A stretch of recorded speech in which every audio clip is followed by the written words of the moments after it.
अकबर बीरबल की पहली मुलाकात कैसे हुई। अकबर को शिकार का बहुत शौक था। वे किसी भी तरह शिकार के लिए समय निकाल ही लेते थे। बाद में वे अपने समय के बहुत ही अच्छे घुड़सवार और शिकारी भी कहलाए।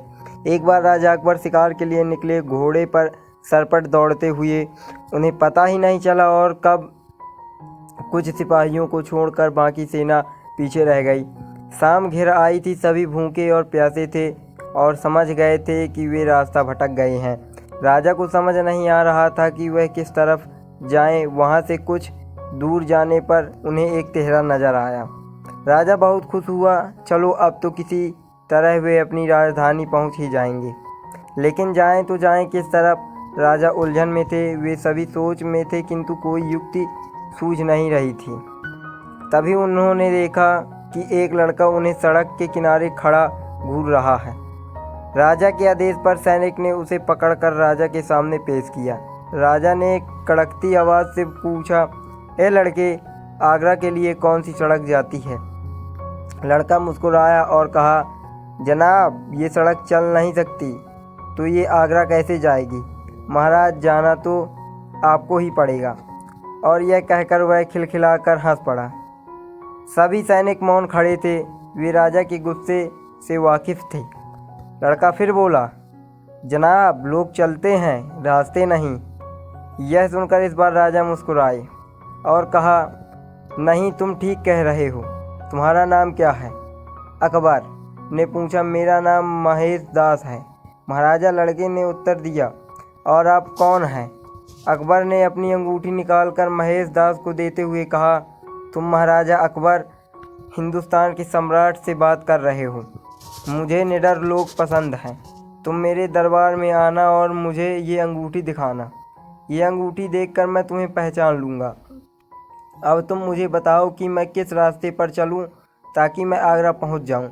महेश दास ने सिर झुकाकर आगरा का रास्ता बताया और जाते हुए हिंदुस्तान के सम्राट को देखता रहा। जब महेश जवान हुआ तो वह अपना भाग्य आजमाने राजा से मिलने चल दिया। जैसे तैसे तलाशते हुए वह बादशाह के महल तक पहुंच गया। महल का द्वार बहुत बड़ा और कीमती पत्थरों से सजा हुआ था। ऐसा दरवाज़ा महेश ने कभी सपनों में भी नहीं देखा था।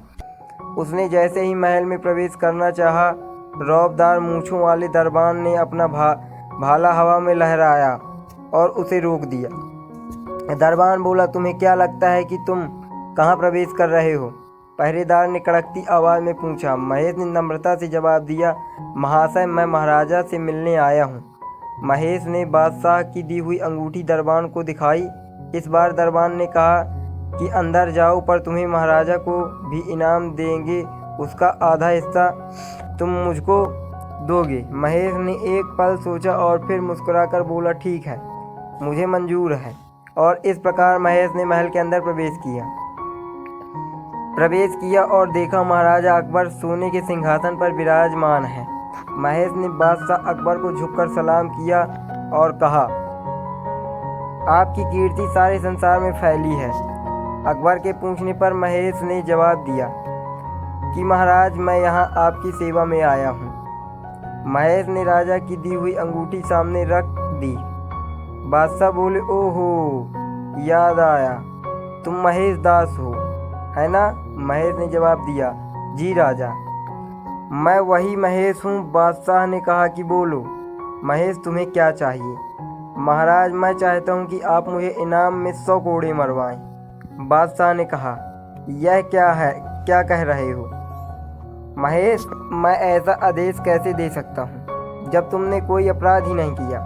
महेश ने नम्रता से उत्तर दिया कि नहीं महाराज, मुझे तो 100 कोड़े ही मारिए। मैंने किसी से वादा किया है, इनाम के आधे हिस्से देने का। अकबर बोले हैं, कैसा वादा महेश? महाराज, जब मैं महल में प्रवेश कर रहा था तो दरबार ने मुझे इस शर्त पर अंदर आने दिया कि मुझे जो भी उपहार प्राप्त होगा उसका आधा हिस्सा मैं दरबान को दूंगा। अब अपने हिस्से के 50 कोड़े तो मैं खा चुका हूँ, अब उस दरबान को भी उसका हिस्सा मिलना चाहिए। यह सुनकर सभी दरबारी हंसने लगे। दरबान को बुलाया गया और उसको 50 कोड़े लगाए गए। राजा ने महेश से कहा, तुम बिल्कुल वैसे ही बहादुर और निडर हो जैसे बचपन में थे। मैं अपने दरबार में भ्रष्ट कर्मचारियों को पकड़ना चाहता था, जिसके लिए मैंने बहुत से उपाय किए, किंतु कोई भी काम नहीं आया। बादशाह ने कहा, तुम्हारी इसी बुद्धिमानी की वजह से आज से तुम बीरबल कहलाओगे और तुम मेरे मुख्य सलाहकार नियुक्त किए जाते हो। इस तरह से अकबर की बीरबल से मुलाकात हुई। ऐसे ही मज़ेदार वीडियो देखने के लिए हमारे चैनल को सब्सक्राइब करें और लाइक करें।